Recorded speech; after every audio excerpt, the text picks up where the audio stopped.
사실 좀 미리 말씀드리면 이번에 세 분 발표자님께서 우리 특별호에 다 발표를 하셔갖고서는 게재까지 되신 내용이거든요.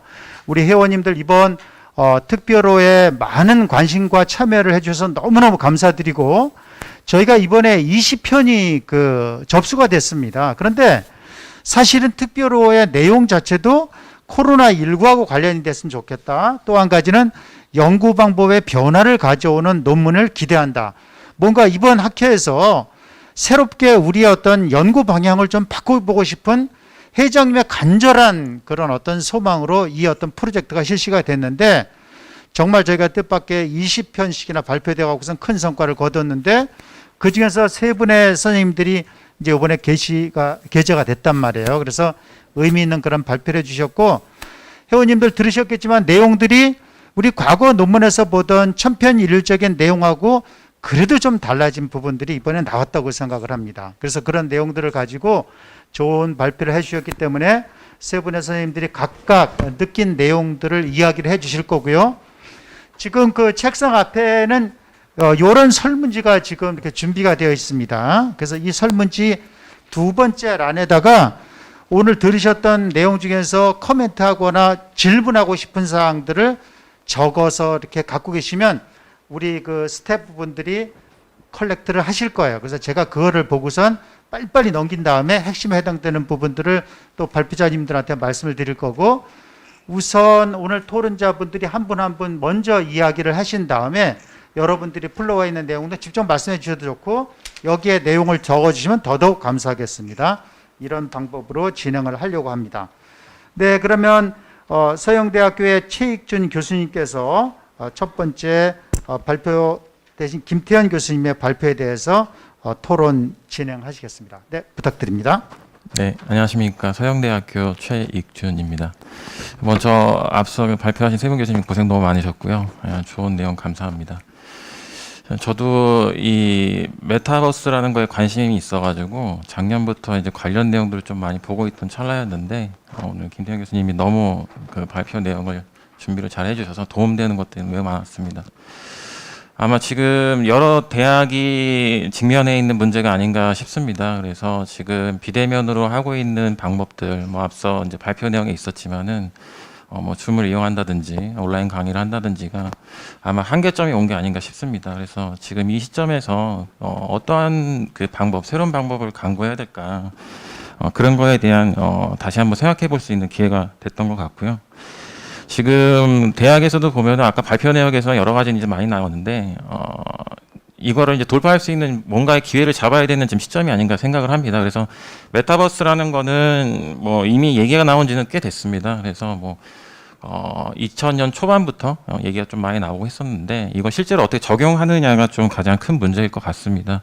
그리고 앞서 말씀하신 것처럼 이제 기업하고 대학이 어떻게 또 융합하느냐에 대한 문제도 좀 있어 보이고요.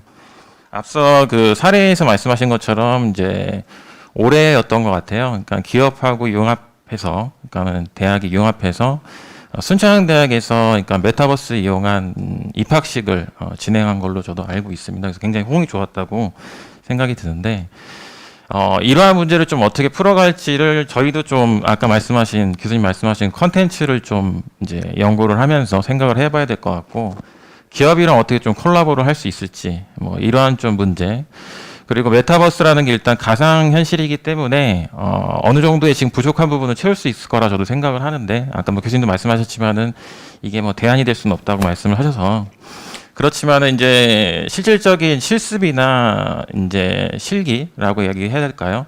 그러니까 물리적 경험을 통해서 뭔가를 배울 수 있는, 그러니까 즉 오감을 통해서 좀 배울 수 있는 그런 부분에서는 이 갭 차이를 도대체 어떻게 좀 줄일 수 있을까라는 것도 좀 고려해 봐야 될 것 같습니다. 아까 마지막에 끝내시면서 그 레디 플레이 온이라는 영화를 말씀하셨는데, 저도 되게 감명 깊게 본 영화인데, 저 최근에도 그 프리 가이라는 영화가 또 개봉을 했었죠. 그러니까 같은 맥락인데, 저희 학교 이제 가까운데 그 LG 디스플레이에 있는 그 관계자 말씀을 제가 들어보니까, 그 영화에서 보면은 실제 그 메타버스 안에서 이렇게 터치하는 느낌을 느낄 수 있는 장면이 나옵니다. 근데 지금 그게 연구 개발이 되고 있다고 하더라고요. 그래서 뭐 우리는 언제나 참 그 어려운 거를 해내고 있기 때문에 언젠가는 또 그런 세상이 올 거라고 생각을 하는데 이러한 문제를 좀 어떻게 갭 차이를 또 줄이고 그런 것들을 어떻게 융복합해가지고 콜라보할 수 있는지 이런 거에 대해서 좀 더 앞으로 더 연구하고 서로 의논하고 나중에 또 기회가 된다고 하면은 그 기업의 또 실무 담당자분들 또 초빙해가지고 함께 또 얘기하는 시간을 가져왔으면 좋겠다라고 느끼게 됐습니다. 여기까지입니다. 감사합니다. 네, 네, 고맙습니다. 네, 네. 네, 의원님들 지금 질문지에 작성하고 계시는 걸 알고 있겠습니다. 네, 세 분 발표 끝나면 저희가 좀 걷어서 또 통합적으로 진행을 할게요. 네, 지익준 교수님 감사드리고요. 다음은 전주대학교의 김미진 박사님, 네, 부탁드립니다. 네, 안녕하십니까. 전주대학교 김미진입니다. 네, 먼저 이제 귀한 연사분들의 발표에 감사와 중요한 이슈를 다루어 주셨다고 생각하며 많이 배웠습니다. 제가 이제 담당한 이제 성혜진 교수님의 연구 주제는 코로나19 이후에 많은 변화를 대표하는 호텔 조직 문화를 다루어 주셨습니다. 호텔 조직 문화는 아시다시피 통제와 내부 지향의 문화가 짙은 조직이라고 생각하는데요.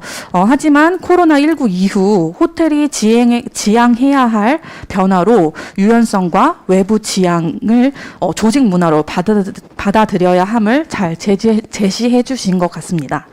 네, 또한 조직 문화를 네 가지의 유형으로 이제 경제 가치 모델을 이제 그 사례로 하여서 개발 문화, 집단 문화, 위계 문화, 합리 문화에 따라 질문과 질적 사례의 부분을 코로나19의 변화를 양적 연구에서 알 수 없는 부분을 질적 연구해 주신 부분에 시사하는 바가 크다고 생각합니다. 마지막으로 이제 교수님께서도 한계점으로 얘기해 주셨던 한 가지 아쉬운 점은 이제 네 가지의 그 조직 문화 중에서 위계 문화의 변화는 사실 코로나19 이후에도 시점에 이제 대표되는 현상이라고 할 수 있다고 생각이 됩니다. 그래서 기존의 문제이지 않았나라는 생각이 들었고, 이제 기존의 위계 문화가 가진 직장 내 이제 수직적 관계를 통한 변화가 표현되지 못한 점을 생각해 볼 수가 있었는데요. 사실 이는 이제 연구 참여자가 경력이 이제 10년 이상의 경력자들의 연령이 높은 부분이 반영되지 않았나라는 생각을 좀 해봤습니다. 그래서 코로나 이후에 새로운 조직 문화 변화를 이해하는 데 있어서 MZ세대와 같은 조직 구성원들 중 젊은 층의 종사원들의 질적 사례가 같이 연구되었다면 이제 코로나 이후에 조직 문화에 대한 질적 연구 초석의 기여도가 높았겠다는 생각을 해보았습니다. 저도 이제 이번 학회를 통해서 이제 그 추계에서도 줌으로 질적 연구에 대해서 이제 강의를 해주셔서 이제 관심을 갖고 있습니다. 그래서 학회에서 다양한 질적 연구가 개발되도록 저 또한 그리고 학회에서도 많은 관심을 주셨으면 감사하겠습니다. 네, 김희진 박사님 감사합니다. 네, 다음은 신성수 교수님 발표에 대해서 네, 우문규 박사님께서 토론하시겠습니다. 네, 안녕하십니까. 한국표준협회 우문규입니다. 먼저 신성수 교수님 발표 잘 들었고요. 실제로 이제 플랫폼 사업자의 독점 문제는 비단 외식업뿐만이 아니고 숙박부터 해서 모든 산업에서 사실 좀 큰 문제라는 인식이 확대되고 있는 것 같습니다. 요즘은 또 그 뉴스를 포털 사이트에서 많이 보시잖아요. 그런 공정성 문제. 그러니까 어떻게 보면 포털 사이트가 뉴스를 유통하는 플랫폼이라고 할 수 있습니다. 그런 공정성 문제도 대두되고 있는데요. 일단 이런 온라인 플랫폼을 좀 규제하는 규제하는 것들은 아까 발표자가 발표하신 것처럼 우리나라에서만 움직임이 있는 게 아니고요. 미국이나 유럽에서도 움직임이 있습니다. 그런데 이제 사실 이러한 움직임에 대해서 또 일부 또 국내 전문가들은 좀 비판하는 좀 시각이 있습니다. 어떤 거냐면 기본적으로 이제 이런 조사가 정확한 불공정 행위에 대한 조사가 이루어지지 않았다. 그리고 이런 것들이 이제 이런 대선을 의식한 대선에서 표를 의식한 그런 행위다라는 비판도 있었고요. 또 여러분들이 이제 아시는 뭐 글로벌 빅테크 기업들 있죠. 뭐 아마존이라든지 뭐 넷플릭스. 결국 그 토종 우리 그 플랫폼 사업자들을 규제함으로써 혹시 이제 이런 글로벌 빅테크 기업들만 유리하게 하는 거 아니냐라는 비판들이 있습니다. 그런데 저는 좀 그런 생각과 좀 다른 생각을 갖고 있고요. 제가 그 국제표준화기구 아이소에 그 공유경제를 표준화하는 그 기술위원회가 한 3년 전에 만들어졌습니다. 그래서 제가 이제 국내 전문가로 활동을 하고 있는데요. 여기서도 이제 다양한 그 회원국의 전문가들이 모두 다 사실은 이제 이 플랫폼 사업자에 대한 불공정 행위 그리고 독점적인 뭐 지위에 대해서 굉장히 좀 문제의식을 갖고 있고요. 실제로 뭐 이 공유경제, 그러니까 어차피 이 플랫폼 이 공유경제하고 연결되기 때문에 이제 실제로 공유경제라는 이제 생태계 안에서 구성원들이 모두 다 사실 윈윈하는 그 상생을 추구해야 되는데 실제로는 이제 플랫폼 사업자가 모든 걸 독식하거든요. 독식함으로 인해서 그 구성원이 참여자 또 뭐 플랫폼 노동자 그리고 소비자 모두 다 이제 소외되고 있다는 점에서 사실 이제 플랫폼 공정화를 위한 법안은 굉장히 필요하다고 저는 개인적으로 생각합니다. 그런데 이제 앞서 비판도 제가 한번 설명을 드렸고요. 그래서 이러한 법안이 제대로 안착하기 위해서는 제가 한 3가지 정도 생각을 해봤거든요. 3가지 정도 그 우리 노력이 좀 필요할 것 같습니다. 첫 번째는 사실 이제 발표자 우리 신 교수님께서 그 발표하신 내용 중에 제가 가장 핵심적으로 생각했던 게 이 온라인 플랫폼 공정화법은 플랫폼의 혁신이나 확장성을 규제하기 위해서가 아니라 공정한 경쟁을 통해서 기존 사업자에게는 혁신을 할 수 있는 기회를 제공하는 것이라 중요하다라고 말씀하셨습니다. 이게 핵심인 것 같고요. 따라서 이제 온라인 플랫폼 사업자가 공공의 적이다라는 인식보다는 사실은 이제 공정한 계약과 관계를 통해서 상호 이익을 좀 공유하고 또 혁신과 협의를 통해서 시장의 파이를 키워 서로 윈윈한 동반자로서 이제 노력을 촉구해야 될 것 같고요. 두 번째는 이제 실제로 우리가 그 이런 그 근거 자료들이 중소기업 중앙회라든지 공정거래위원회에서 조사한 자료밖에 없어요. 그러니까 조금 더 관련 기관이나 단체에서 이런 플랫폼 사업자의 독점이나 불공정 행위에 대해서 뭐 다각도로 정확한 조사가 필요하고요. 이를 통해 이 결과를 국민들에게 좀 알림으로써 이런 사회적인 분위기 조성이 필요할 것 같고요. 마지막으로 이제 고객입니다. 고객. 실제로 고객들은 크게 의식을 못할 수도 있거든요. 나는 너무 편하다. 이런 그 배달 앱에서 너무 편한데 왜 규제하는 움직임이 있지?라고 할 수 있기 때문에 실제로 이런 그 독점이나 이런 것들이 결국은 소비자에게 전가된다. 피해가 전가된다는 점을 좀 널리 알림으로써 소비자들도 적극 이런 운동에 좀 동참하는 것이 필요한 것 같습니다. 네, 이상입니다. 네, 우문교 박사님 감사드립니다. 네. 네, 저희 그 유튜브로도 생방송을 보고 계시는 회원님들 계시면 우리 세 분의 발표자분들의 내용에 대해서 추가적으로 질문하고 싶으신 내용 또 코멘트하고 싶으신 내용 댓글로 달아주시면 아마 우리 학회에서 전문적으로 챙겨서 주시지 않을까 이렇게 생각을 합니다. 혹시 지금 질문 적으신 내용들을 좀 어느 분이 걷어 주실 수 있으시겠습니까? 네, 우선 좀 걷으셔서 잠깐 보도록 할 거고요. 물론 직접 질문하셔도 아무런 관련이 없으시고요. 지금 이제 토론자분들 세 분 다 말씀을 하셨는데, 네. 혹시 그럼 교수님 직접 질문을 하시겠습니까? 네네.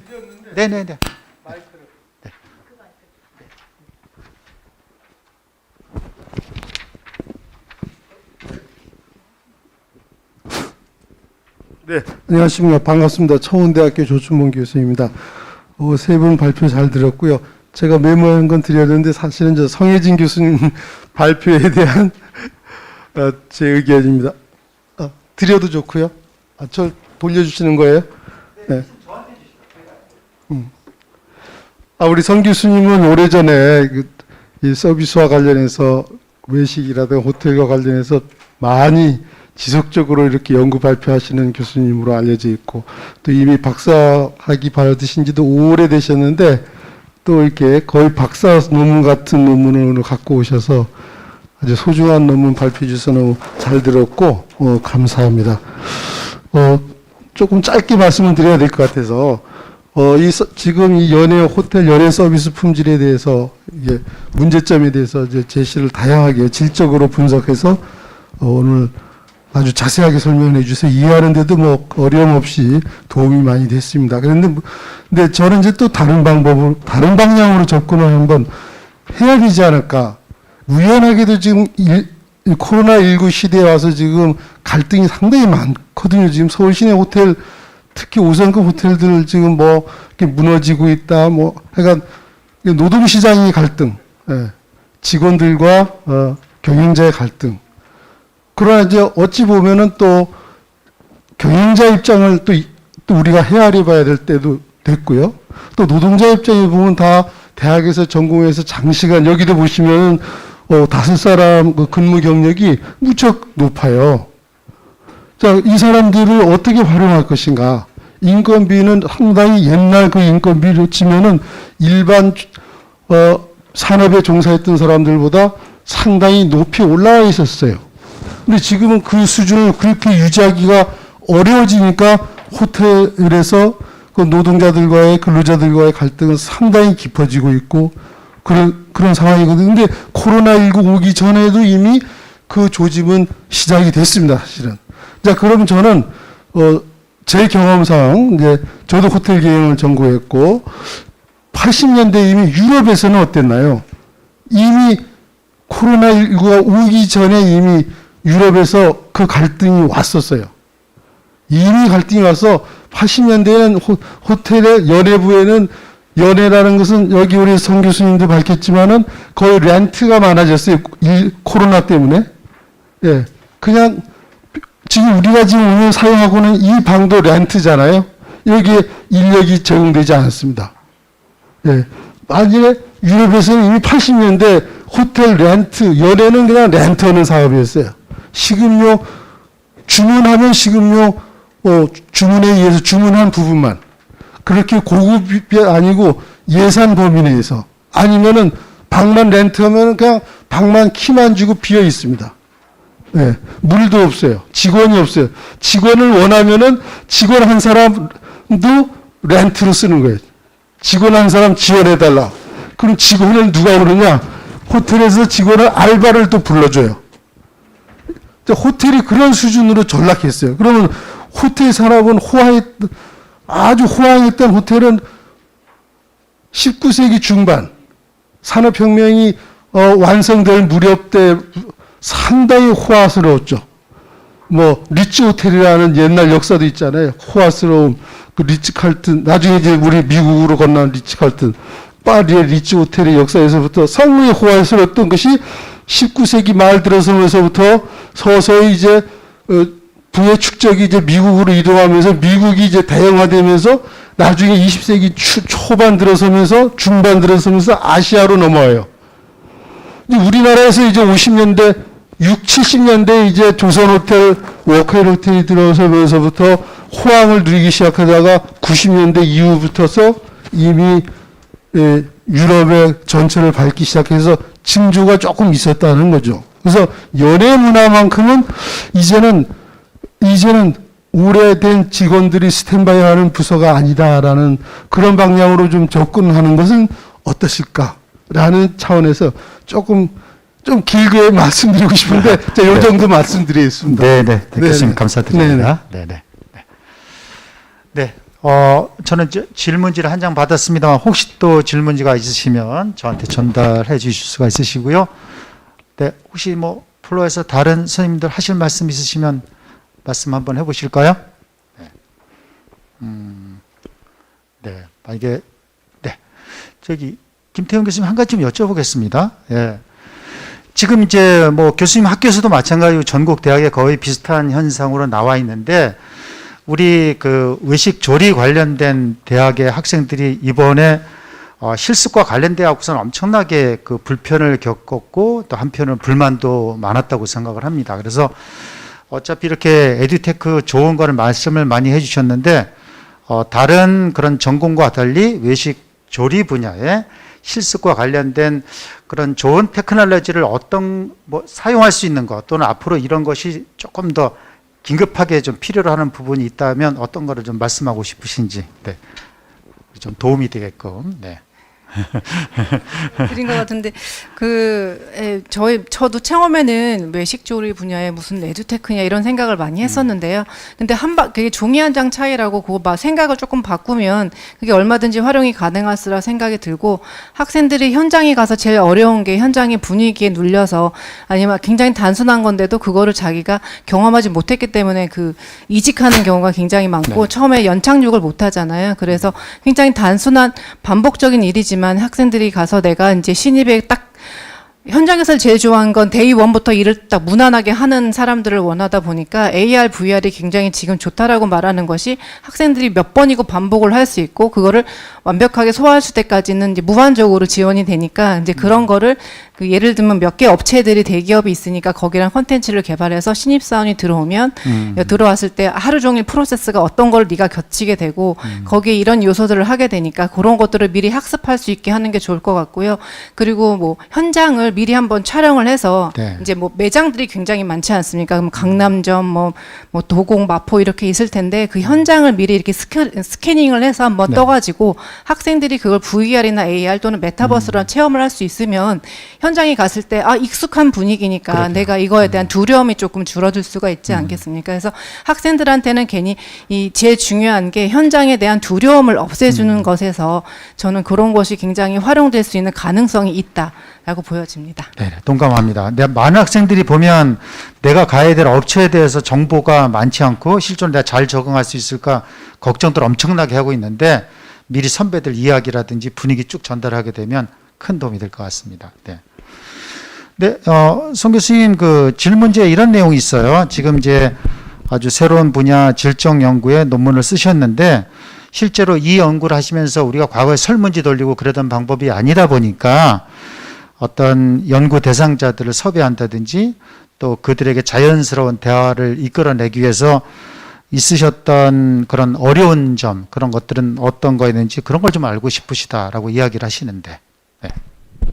네, 우선은 제가 짧은 시간 내에 좀 함축적으로 발표를 하려다 보니까 저도 모르게 숨을 못 쉬고 헉헉거리면서 발표를 하게 됐던 것 같아요. 그래서 저도 숨을 못 쉬었지만 이제 듣고 계신 여러 지금 교수님들도 같이 좀 이렇게 좀 답답해하시지 않으셨나라고 생각이 들고요. 그 점은 좀 죄송하게 생각을 드립니다. 죄송합니다. 그리고 지금 말씀하신 것처럼 지금 코로나19로 인해서 호텔 직원분들이 외부인을 거의 접촉을 안 하려고 하십니다. 혹시라도 잘못 본인이 이제 코로나 감염이 되면은 그 부서 전체에 영향을 받게 되고 그렇게 되면 또 업무에도 영향을 주기 때문에 거의 외부 활동을 안 하시고 호텔에서 근무가 끝나면 바로 이제 집으로, 그러니까 집 호텔 이런 상황이기 때문에 거의 이제 인터뷰를 안 하시려고 하다 보니까 이제 저도 이제 아는 분 통해서 거의 이제 부탁을 해서, 그래서 아까 말씀드린 것처럼 이제 스터디 카페로 해서 이제 외부인과 전혀 그러니까 만나지 않고 차단이 되어 있는 곳, 그리고 방역이 철저하게 되어 있는 곳, 그래서 이런 곳에서 이제 인터뷰를 진행을 했고요. 그리고 저도 이제 질적 연구를 처음 하다 보니까 처음에 어떻게 해야 되는지 좀 많이 좀 난감했는데, 이제 저 같은 경우는 우선 호텔 연예부서의 조직 문화에서 조직 문화라는 하나의 키워드를 가지고 거기에 대한 측정 항목들을 우선적으로는 다 찾았습니다. 그래서 1차 인터뷰에서는 자연스럽게 이제 호텔 생활이 어떠한지, 그리고 코로나 전과 후에 있어서 생활이라든가 아니면 업무에서 어떠한 변화가 있었는지, 이제 이런 걸로 해서 이제 자연스럽게 라포를 형성하려고 노력을 했고요. 그래서 그 내용을 가지고 전사를 해서 조직 문화에 대한 내용이 어느 정도 이제 나온 내용이 좀 있더라고요. 그래서 이제 그거를 정리하면서 내가 더 추가적으로 알아야 되는 내용이 어떤 것이 있는지, 그래서 그건 또 학문적인 선행 연구를 통해서 다시 또 설문지를 또 만들었습니다. 근데 그 질문지라는 것이 정말 대놓고 딱 이렇게 여쭤보는 게 아니라 그 참여자분들이 이렇게 말씀을 하시는 와중에 조직 문화에 관련된 내용들이 이렇게 나옵니다. 그러면은 거기서 연결된 키워드를 계속적으로 이제 제가 질문을 하게 되는 거죠. 이제 그렇게 해서 실질적으로는 10시간 이상 제가 인터뷰를 했고 그 내용이 많다 보니까 거기서 그러니까 제가 제일 어려웠던 거는 그 내용들을 가지고 코드라든가 범주를 찾는 과정. 그게 좀 생각보다도 시간이 좀 많이 걸렸던 것 같습니다. 근데 아까 빠르게 발표를 하다 보니까 그 코드와 범주가 정말 중요함에도 불구하고 제가 다 설명을 못 드린 것이 좀 아쉽기는 합니다. 네. 아니요, 뭐 다 알아들었습니다. 네. 그리고 네, 송 교수님, 그 전산 내용들을 연구 대상자들한테 출력한 내용들을 보여주신 적이 있으십니까? 전사 내용은 보여드리진 않았고요. 그걸 바탕으로 해서 제가 논문을 쓴 다음에 이 논문에 들어간 지금 보시면은 그 인터뷰 내용을 그대로 제가 갖다가 붙였잖아요. 그래서 이 내용이 본인들이 하신 말씀이 맞는지, 네. 그리고 이런 내용에 있어서 뭔가 제가 설명을 붙였을 때 잘못 해석을 한 건 아닌지 그런 거에 대해서는 이제 논문을 1차적으로 완성을 한 다음에 보여드리고 검토를 한번 받고 오케이를 받고 혹시 그다음에 그 과정에서 이제 호텔에서 근무하시던 분들이 뭐 얼떨결에 이야기를 하셨다가 네. 뭐 회사의 내부 사정이 알려지거나 또 너무 개인적인 내용인 것 같아서 저 그만하겠습니다. 뭐 그런 사람들은 안 나타나는가요? 말씀을 하시면서 설마 이것까지는 안 적겠죠라고 하셨고요. 그리고 너무 이제 그러니까 그 특정 호텔에 대한 특징이 나타나는 부분은 저도 좀 이렇게 좀 제외를 한 부분도 있고요. 일반적으로 호텔 연예 부서에 해당되는 내용 위주로 해서 조금 이제 논문을 작성한 거는 있습니다. 네, 알겠습니다. 감사합니다. 네. 그리고 조춘봉 교수님께서 질문해 주신 거 답을 드리면요. 지금 제가 조직 문화에 대해서 지금 질적 사례 연구를 했지만 이러한 조직 문화가 코로나19 이전과 이후에 있어서 정말 큰 변화가 있는 거는 맞습니다. 근데 이러한 큰 변화가 단지 코로나19라는 하나의 사건, 외부 환경에 의해서만 변화가 있는 게 아니라 이 외부 환경을 어떻게 타개를 해야 하는지에 대한 호텔 경영 전략 때문에 더 종사원들의 조직 문화가 많이 바뀐 것 같습니다. 그래서 이런 어떤 하나의 큰 외부 환경이 생겨났을 때 단순하게 이 외부 환경에 의한 변화를 종사원에 의해서 타개하려고 하지 말고 호텔 자체적으로 뭔가 큰 하나의 틀을 가지고 그 틀을 가지고 그 이전의 조직 문화에 있어서 좋은 것은 그대로 유지하면서 뭔가 변화를 갈 수 있는 그러한 틀을 마련하면 좀 어떨까라는 좀 생각을 했습니다. 아까 결론에서 보여드린 것처럼 분명히 그러니까 호텔 기업 입장에서는 조직 문화에서 긍정적인 방향으로 간 부분도 있지만 종사원 입장에서는 긍정적이라고 생각하는 게 단 하나도 없었거든요. 인터뷰를 통해서 얘기할 때 보면 다 너무 힘들다. 내가 이걸 어떻게 앞으로 해 나가야 될지 모르겠다. 이렇게 해서 조직 문화에서 되게 안 좋은 말씀들을 많이 하셨는데 호텔 기업의 경영 성과도 중요하지만 직원들을 배려하는 그러한 전략이 필요하지 않을까라고 생각을 해봤습니다. 네. 자, 다른 분들 또 말씀하셔도 좋을 것 같고요. 가급적이면 신 교수님, 말씀하십시오, 교수님. 네. 마이크.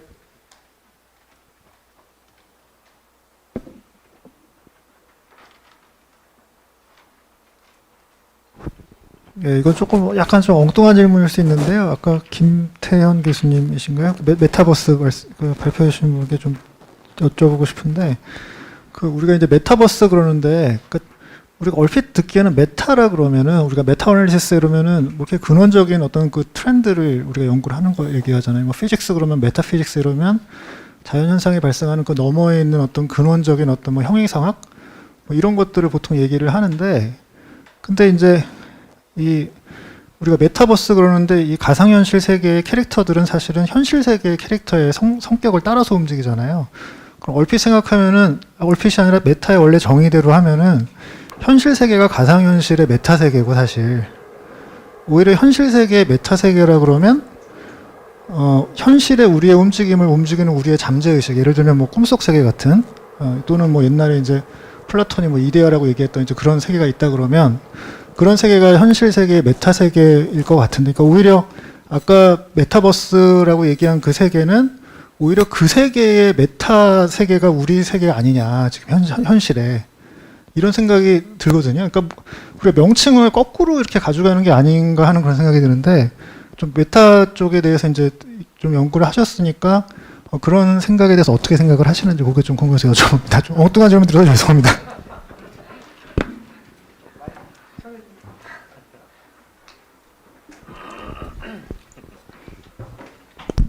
네, 교수님 굉장히 철학적인 질문 주셨는데요.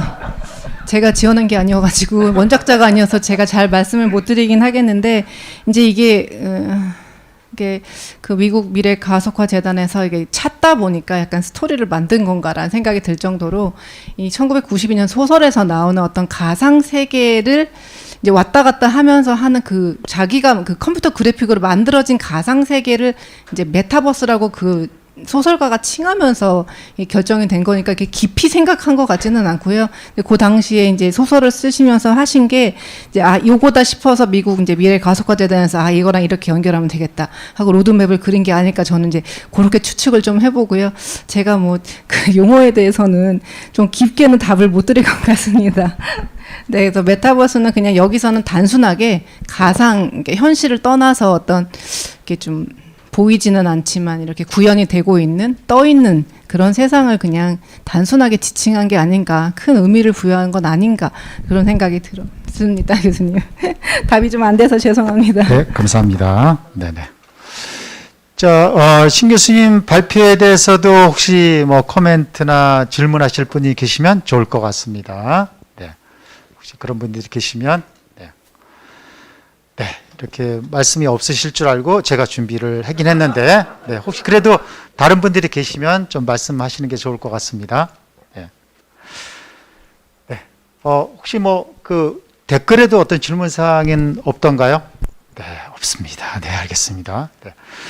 저기 신 교수님은 그 고객 서비스과의 교수님이시죠? 아, 네, 그렇습니다. 네네. 사실은 뭐 이렇게 흔하게 듣던 그런 명칭은 아닙니다만 정말 그 외식 관련돼서는 굉장히 인접한 그런 부분이고 또 최근에 이 트렌드 관련돼서는 정말 하시고 싶은 말씀이 아주 많으신 그런 전공의 교수님이신데요. 교수님, 저는 이런 생각이 들었습니다. 얼마 전에 그 모 대선 후보가 앞으로 창업자를 좀 제한했으면 좋겠다라고 그렇게 해서 큰 뭐 이슈가 되기도 했었잖아요.